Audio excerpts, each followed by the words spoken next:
করবে না।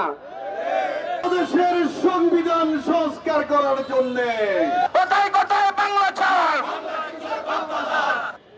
আপনারা জানেন এই নির্বাচন ছিল একটি প্রশ্নবিদ্ধ নির্বাচন। জুলাই সনদের দাবি কেন মানছেন না? আসসালামু আলাইকুম। সংগ্রামী 11 দলীয় ঐক্যের আজকের আমার সংগ্রামী ভাইয়েরা, আজকে আমরা যে উদ্দেশ্য নিয়ে এই কুমিল্লা টাউন হল মাঠে অংশগ্রহণ করেছি, জাতীয় নাগরিক পার্টি এনসিপির পক্ষ থেকে আপনাদের প্রতি কৃতজ্ঞতা জানাচ্ছি। আমরা শুধু এই সরকারকে বলে দিতে চাই, আপনারা গণরায়কে, জনগণের রায়কে যেভাবে ধূলিসাৎ করছেন, আপনারা ভুলে যাবেন না যারা জনগণের রায় নিয়ে খেলা করেছিল তাদেরকে জনগণ এই বাংলাদেশ থেকে বিতাড়িত করেছে।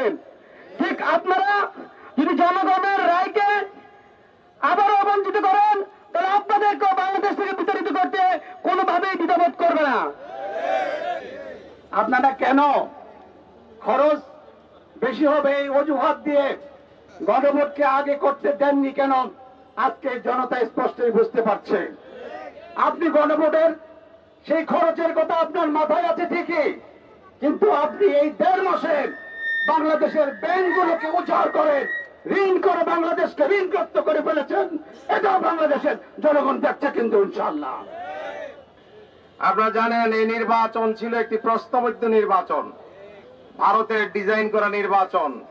পরবর্তীতে প্রধানমন্ত্রী, স্বরাষ্ট্রমন্ত্রী মিলে আমরা কি করতেছে জনগণ বুঝতে পারতেছে না, ঠিক কিনা? জুলাই সনদের দাবি কেন মানছেন না? আপনারা সেদিন স্বীকৃতি দিয়েছিলেন, হ্যাঁ ভোটের পক্ষে কথা বলেছিলেন, হ্যাঁ ভোটে ভোট দেওয়ার জন্য আপনারা ক্যাম্পেইন করেছিলেন। আজকে কি কারণে আপনারা এগুলো অস্বীকার করছেন? জুলাই যারা মানে না, ভারতের দালাল তারা, বাংলা কি তোর বাপ দাদার? কোথায় কোথায় বাংলা ছাড়।